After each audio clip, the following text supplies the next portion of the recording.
Bonjour à tous, ici Lisa Dufaux sur les ondes françaises de Radio Taïwan International. C'est l'heure de la revue Asie-Pacifique, une sélection de sujets d'actualité alternée d'émissions thématiques sur l'Asie-Pacifique.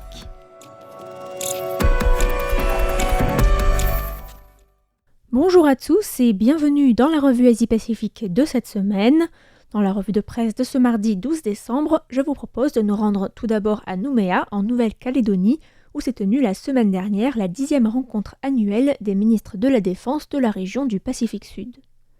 Nous resterons ensuite dans la région pour revenir sur la signature d'un accord de coopération en matière de sécurité entre l'Australie et la Papouasie-Nouvelle-Guinée. Bangladesh ensuite, où la répression de l'opposition et les tensions politiques continuent à moins d'un mois des élections. Et enfin, nous irons en Corée du Sud pour évoquer une réunion très particulière visant à nourrir la réflexion sur les manières d'augmenter le taux de natalité.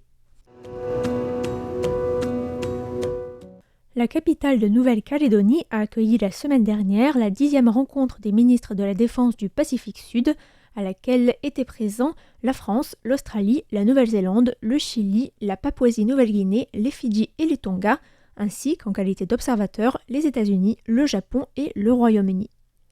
Les ministres se sont mis d'accord pour fonder une académie militaire régionale pour le Pacifique afin de former les responsables militaires de la région avec une spécialisation dans la réponse aux catastrophes naturelles et dans la lutte contre la pêche illégale.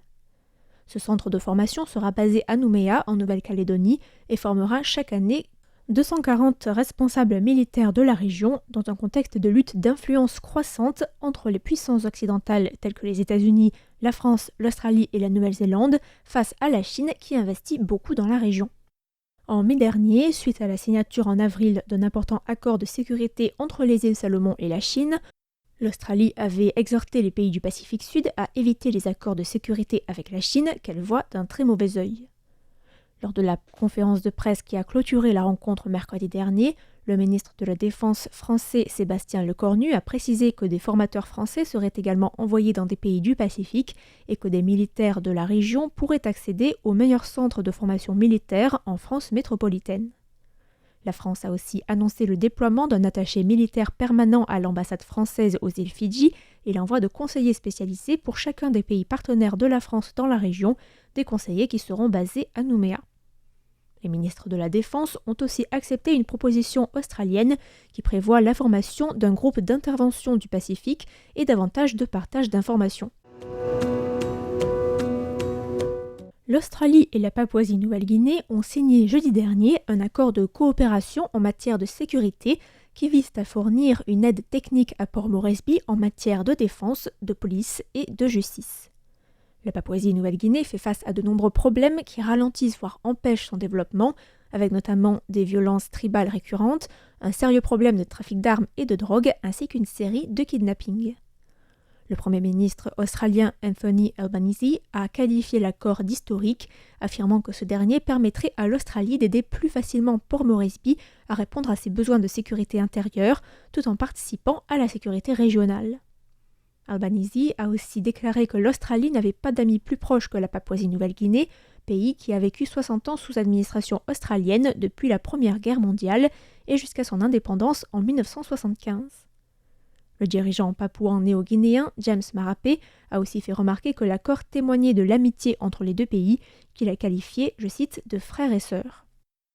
L'accord mentionne que les deux pays vont accorder la priorité aux consultations réciproques au sujet des besoins de la Papouasie-Nouvelle-Guinée en matière d'équipement, d'infrastructures et de formation du personnel de sécurité. Il prévoit par exemple plus de formations pour la police de Papouasie-Nouvelle-Guinée, des ressources pour la justice et des mesures pour lutter contre les violences sexistes et sexuelles qui sont en forte augmentation dans le pays.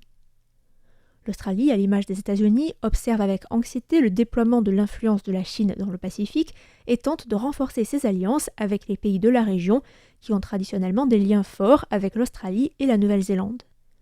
La Papouasie-Nouvelle-Guinée a déjà signé un accord de défense avec Washington en mai dernier, un accord qui visait à rénover les bases militaires de la Papouasie-Nouvelle-Guinée. L'agence France Presse a précisé que Canberra avait mené des efforts pour signer un accord plus conséquent en début d'année, mais que la Papouasie-Nouvelle-Guinée avait reculé, craignant qu'un tel accord ne menace sa souveraineté. De plus, le gouvernement de Port Moresby avait été critiqué au sujet de l'accord avec les États-Unis, ce qui aurait retardé et impacté, selon l'AFP, les efforts de négociation menés par l'Australie. Notons que l'accord mentionne que les deux pays doivent se contacter en cas de menace à la paix dans le Pacifique ou en cas d'attaque armée extérieure contre l'une des parties. Enfin, l'accord couvre d'autres domaines tels que le partage d'informations clés, les infrastructures clés, la cybersécurité, la sécurité maritime et aérienne, ainsi que la santé, le climat et la réponse aux catastrophes naturelles.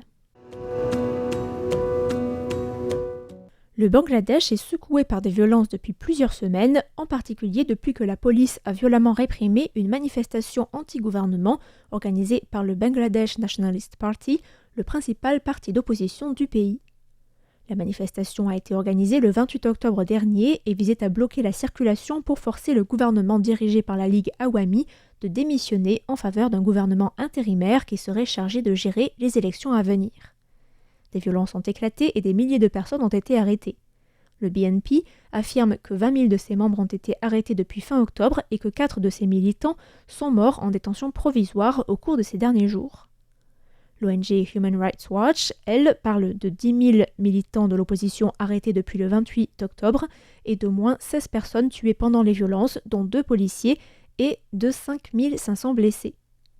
Notons que l'opposition organise des manifestations et des grèves depuis plusieurs mois pour demander la démission du gouvernement de la première ministre Sheikh Hasina. Le ministère de l'Intérieur a nié toute forme de torture en prison et a accusé le BNP et d'autres partis d'opposition d'être responsables des violences survenues pendant la manifestation. Le média américain Benal News a rappelé que la constitution bangladaise prévoyait la possibilité de mettre en place un gouvernement intérimaire dirigé par un ancien juge de la Cour suprême avec comme mandat exclusif d'organiser les prochaines élections, mais que cette possibilité avait été abrogée par la Ligue Awami après son retour au pouvoir en 2009, après que ses dirigeants ont souffert d'abus de pouvoir et ont été mis en prison sous le dernier gouvernement intérimaire en place dans les années 2000.